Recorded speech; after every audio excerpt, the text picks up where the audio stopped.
सब जाता है आप सब हिंदुओं के घर पे।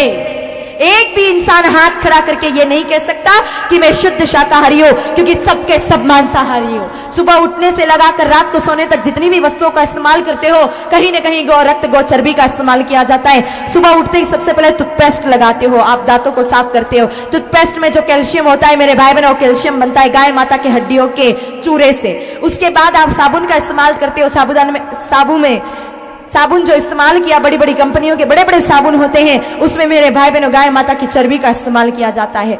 उसके बाद आपके बड़े बड़े घरों के बच्चे बड़ी बड़ी चॉकलेटें खाते हैं, डेयरी मिल्क, मंच, नेस्ले जैसी। आप जानते हो कि चॉकलेटें किससे बनती हैं? घोड़े की चर्बी का रस और बछड़े की चर्बी का रस दोनों का इस्तेमाल करके और फिर चॉकलेट बनती है, ताकि स्वाद उसका दुगुना हो जावे।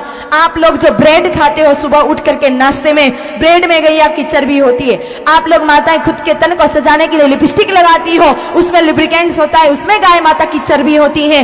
आप लोग सुबह सुबह जो चाय पीते हो, चीनी उसमें डालते हो, उसमें भी पॉलिश करने में गाय माता की हड्डियों के चूरे का इस्तेमाल किया जाता है। अरे बाकी सब बातें छोड़ दो, सुबह उठकर जो चाय पीते हो उसमें भी गैया की चर्बी होती है। आप कहोगे कि गाय की चर्बी उसमें कहां से आ गई? ये तो सीधा बागानों से आती है चाय। सीधा बागानों से आने वाली चाय मेरे भाई बहनों 7,000 रुपए किलो मिलती है। कौन पीता है इतनी महंगी चाय? हाथ खड़ा कर दो।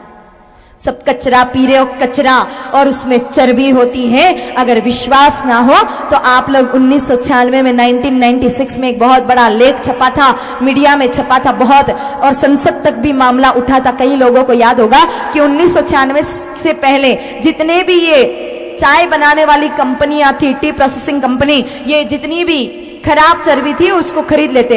पहले तो स्लॉटर हाउस वाले देते नहीं थे, जला के नष्ट कर देते थे, लेकिन 1996 में सारी चर्बी खराब बेच दी जाती थी टी प्रोसेसिंग कंपनी, चाय बनाने वाली कंपनी के यहाँ पर। और ये जब मामला लीक हुआ, खूब हंगामा मचा था। हो सकता है किसी किसी को याद हो, 1996 के दौर में 2-4-8 दिन के लिए कई लोगों ने चाय बंद भी कर दी थी, लेकिन अंग्रेजों की औलादे हैं सबके सब, इसलिए चाय वापस प्रारंभ कर दी कि बिना चाय के हम रह नहीं सकते। कई सारे लोग बहाना करते हैं कि दीदी चाय नहीं छूटती, बिना चाय के हम नहीं रह सकते हैं। अरे हमारे पूर्वज कौन सी चाय पीते थे?